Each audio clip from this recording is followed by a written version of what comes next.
Okay, thank you.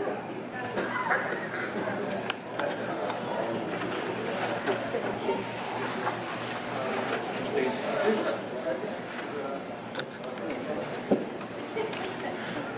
I know not where I am, but only will say, never before have I seen such unusual forms of dress.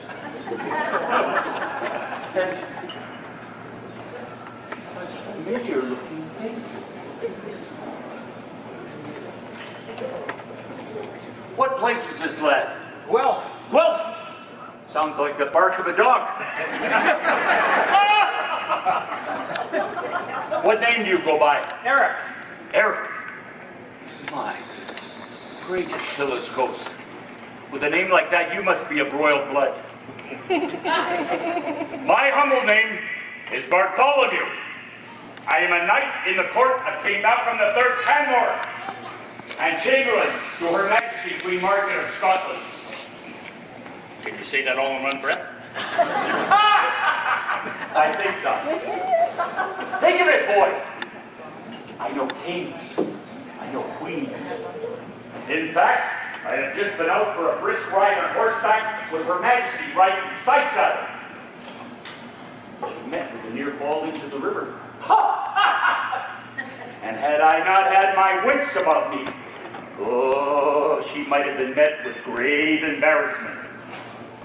I did entreat her to grab onto my belt buckle and yell to her, "Grip fast!"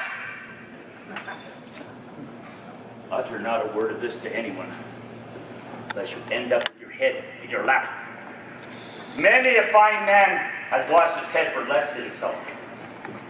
Oh, I did ask forgiveness for having raised my voice to one so fair, to which she proclaimed, "Grip fast be made a motto, and my belt buckle to hang as a symbol of strength on a coat of arms." Imagine that. My belt buckle on a coat of arms. Thank the gods I did not ask Her Majesty to grab it with another form of my garment. No telling what symbol might have come from Leslie. Afterward, we continued on our journey across the many braes and glens and lochs of her husband, King Malcolm. Oh, a ferocious man who has fought and won many a battle. Oh, you'll mind his defeat of Macbeth? Yeah, you would know for sure. Brave and cunning Malcolm Bighead may be, but he is no match for the beauty and charm of Queen Margaret, who is well known and can get the king doing deeds no one can ever dare imagine.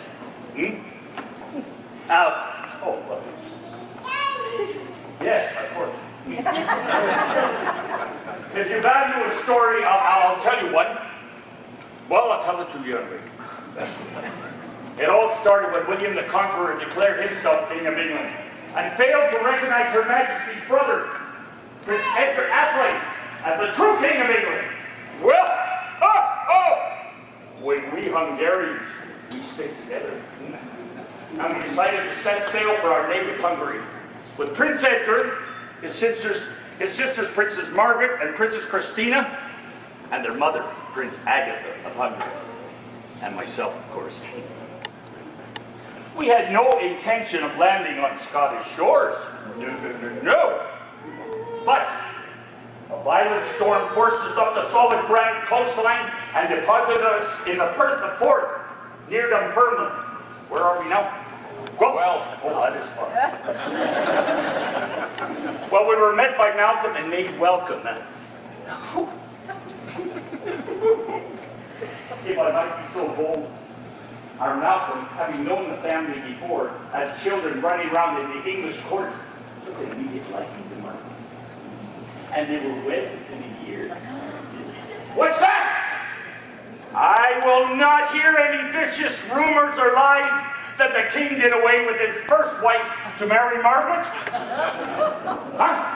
The first wife, whose name escapes me now. Does anyone know her name? No? Very well. She died of the bloody floods on St. Matthew's.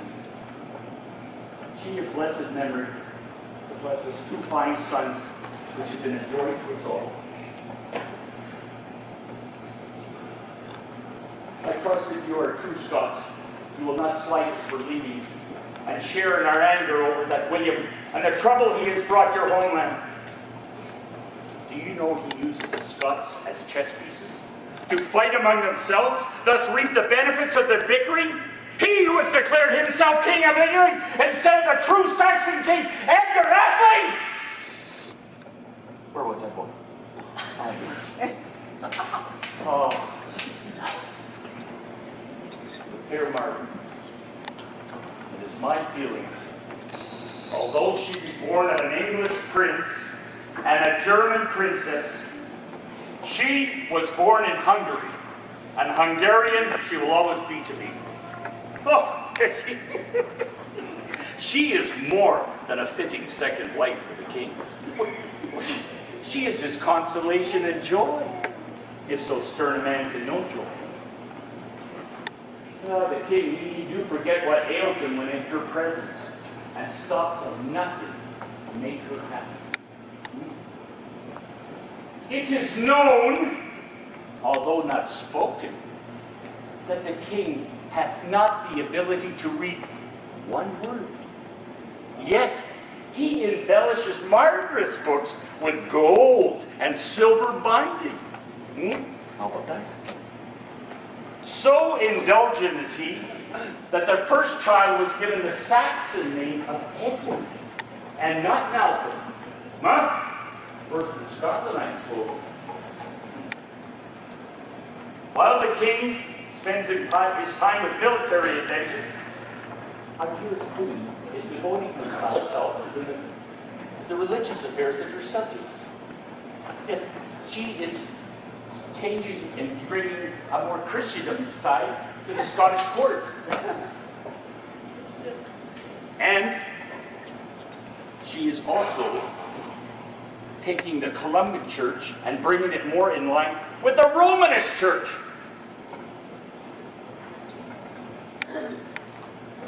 Some say she will have us kissing the Pope's toe before she is done. And that Malcolm is clay in her hands. But they too shall remain silent, lest they lose their head as well. But the dear lady has been building churches like the one in Dunfermline, which she dedicates to the Holy Trinity. It will be the largest in all of Scotland. And she has been building shelters for the homeless and poor. So too does she take many a fine dress from her own cupboard and robs the king's wardrobe as well to clothe the destitute.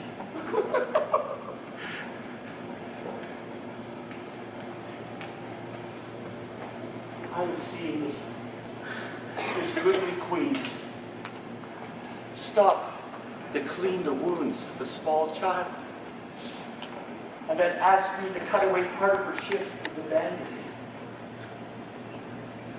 She was not without humor, though, and told me to use my dirk and not my eyes to cut it.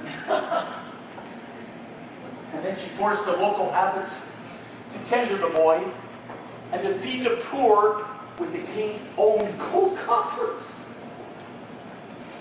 So too does she make a pious theft of specially minted gold coins to free her fellow Saxons made slaves in time of war. She had the strength of most men to test the goodwill of the king for members of the lesser lot. If the king know of these deeds, he do not let on for it. Through love for her, he values what she values and sees that Christ truly loved her heart. What she rejects, he rejects. And what she loves, he for the love of her loves also.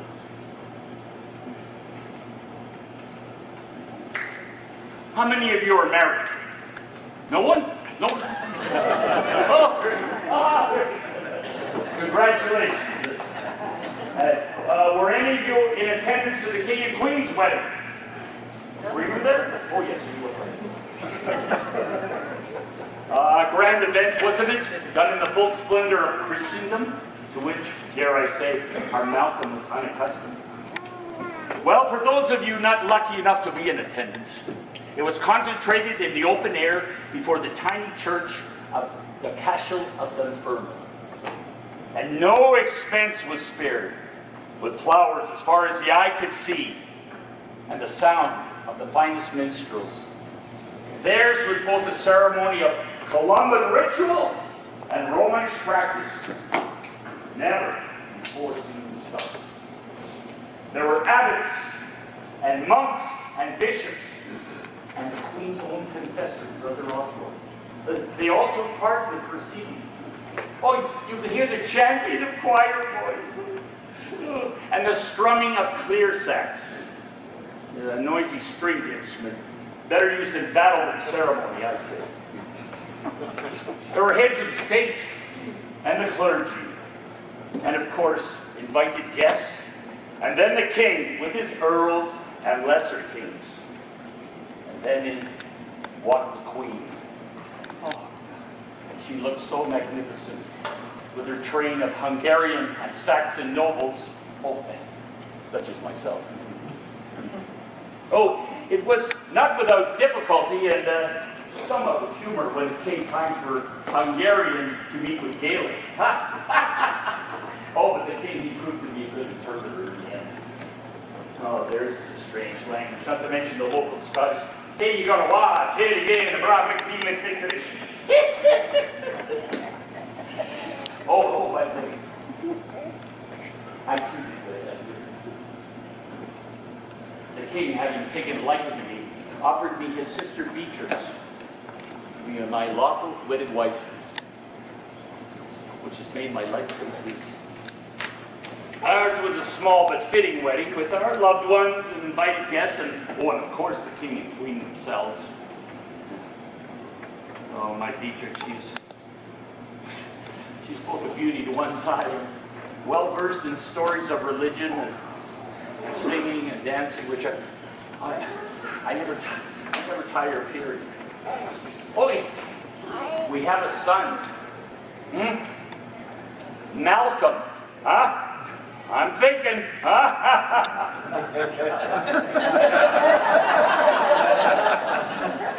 Yes, he will grow to be a fine man to hopefully look after his parents in their waning years. For my services, the king has granted me land in Fife, Angus, Nairn, and our favorite place of all, Leslie, in the Gary district of Aberdeen. It is here that my Beatrix and I will settle and raise our family and spend many a time looking at the sunsets over Benny. I will fish with my son in the Gaudy River, and I will climb Benny. I will teach him to hunt and go hawking and skate the high lockings. We will eat venison at night and have long talks which will lead to boasting, with storytelling, singing, and dancing.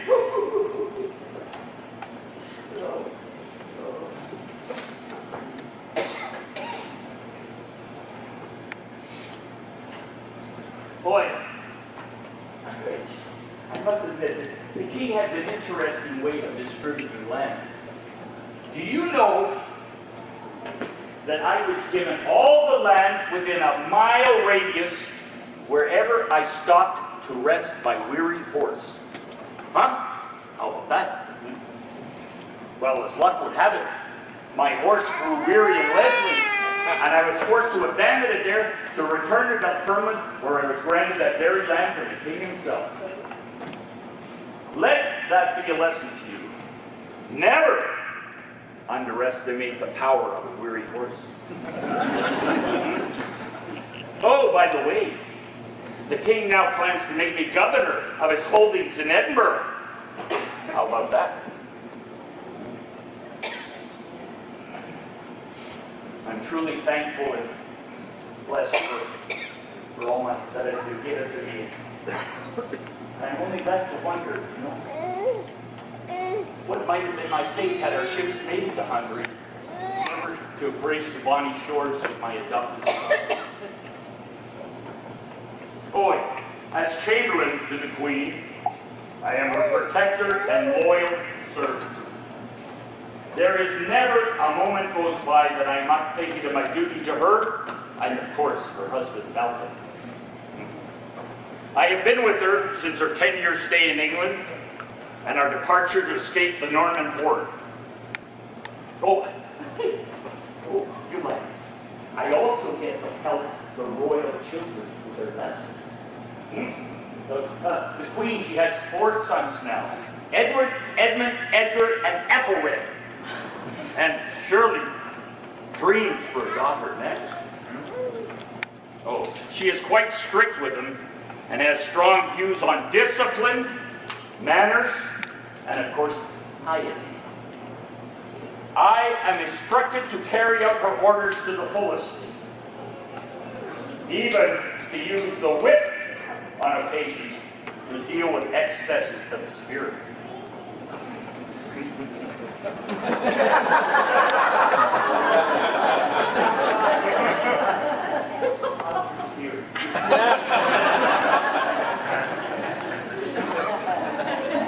Oh, of course, there is time for enjoyment, fun, and games where they indulge in archery and the game of cockles. Cockles? You're shaking your head here. Is anyone familiar with the game of cockles?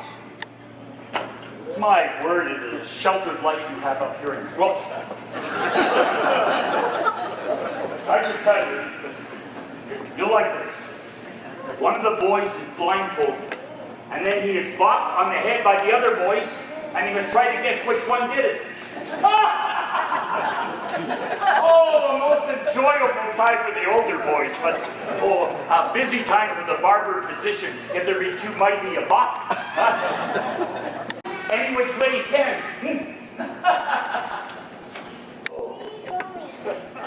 As for the king, when he is not out fighting for our freedom, he enjoys hunting the wild boar or fishing in his many royal lochs.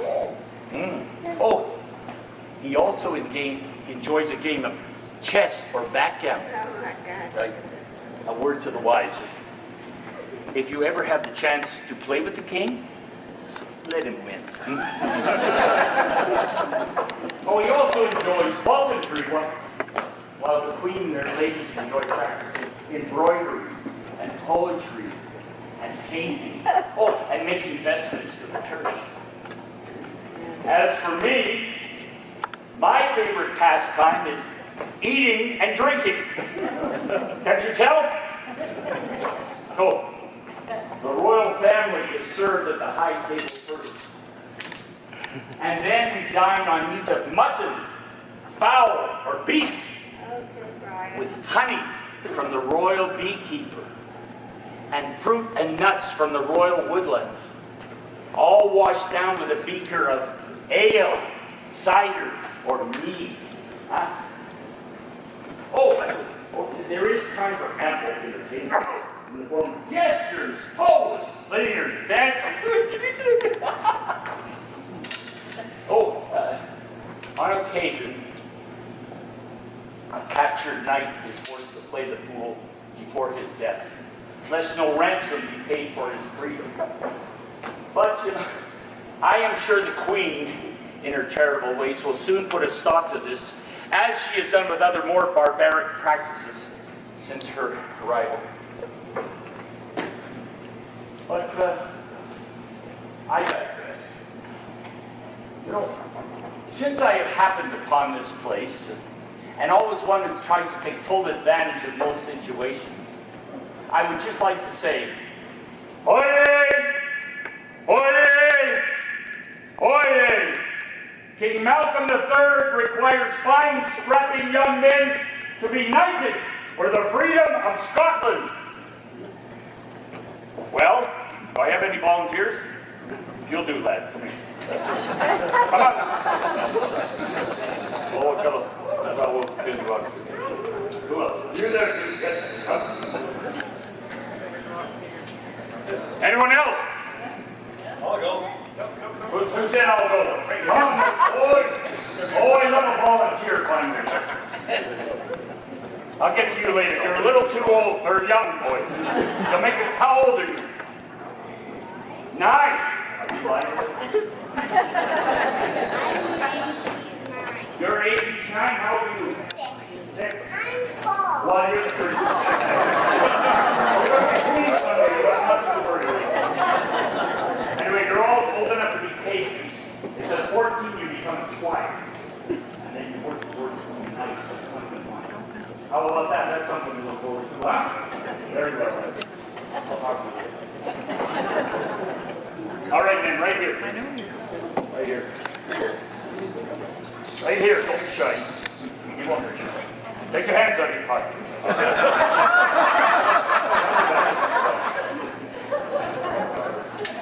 Well, this is all I can do. As knights, you will be embarking on a new phase of your life. To be chivalrous, to defend your religious belief, to respect all women, upholding justice, cherishing the weak and the helpless, and abstaining from cowardice,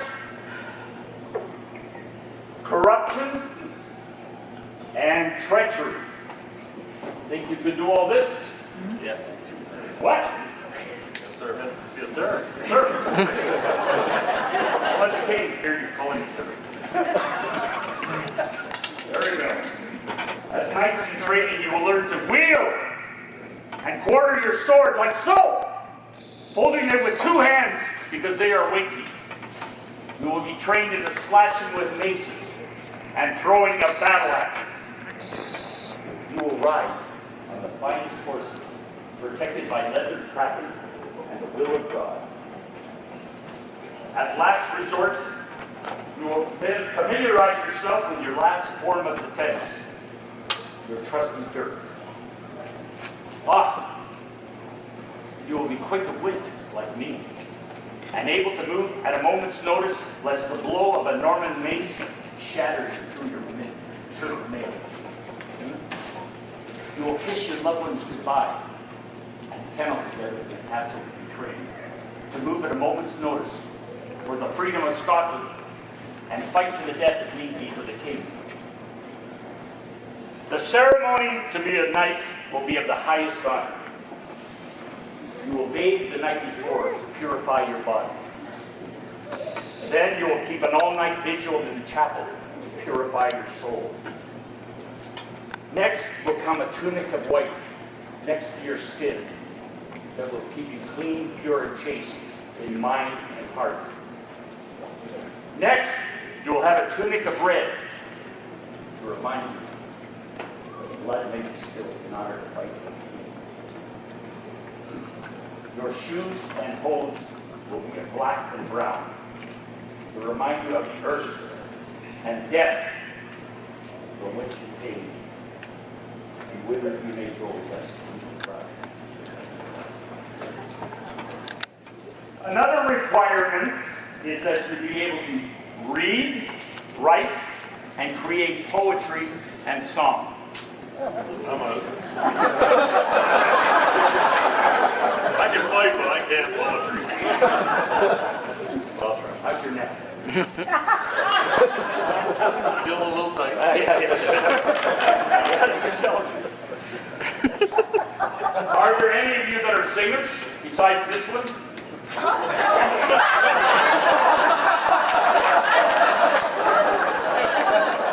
How about poets? Any poets? Dear God, can any of you read or write? Oh, you're making some progress.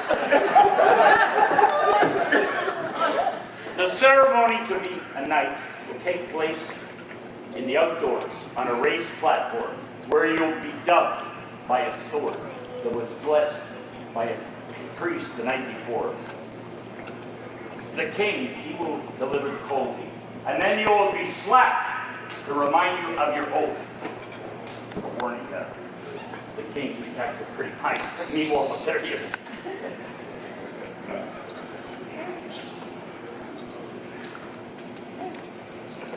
One last requirement is that you be able to yell the Leslie war cry. Ballandra! Let me hear you there. Ballenbreck? Oh, I tried. Ballenbreck? Ballenbreck? Oh, well, we're working.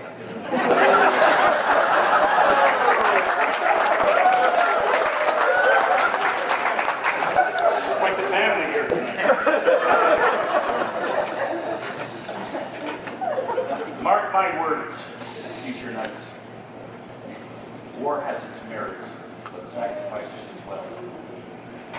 I know firsthand what it's like to lose one's comrades in battle. I have rode with that side-switching Patrick, who once again is trying to get on the right side of the king after that trouble in Northumberland. Trouble I'm sure some of you are familiar with. But for those of you not, we had ventured down to Peterborough with the true king, Edgar Atherton, where we found the Abbot Turl's army waiting for us. We were forced to disband or be broken up by force. And do you know what our answer to that was? Bellywind! Oh, my apologies to the ladies and little ones present for using such language, but war does that to a man. There we were facing columns of enemy spearmen, 1,000 men strong, set 4 to 5 feet apart and 4 to 5 men deep. In amongst these corridors of spears rode the horsemen. They ferried with them archers who were set out in front. Suddenly, hordes of arrows rained down on our front lines like thunderbolts of death. While our Saxon allies had helmets to protect them, few of the men on the ground did, and their little leather shields were little of no defense. Then the heathen horsemen came in and finished the men on foot. It was a bloodbath!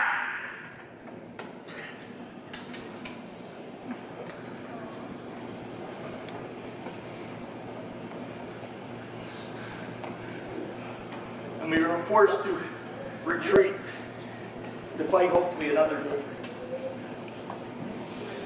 When told of our defeat, the wrath of the king was worse for some than death on a battlefield. Anyway, that is war, and you must accustom yourself to it. Dismissed, future knights. We'll talk later.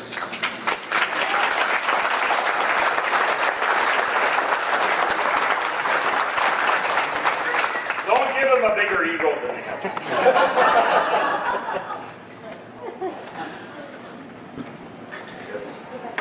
Thank you very much, Bartholomew. We have 1,000 years of history to go through, but we don't have time this evening. Very well, I'll be back.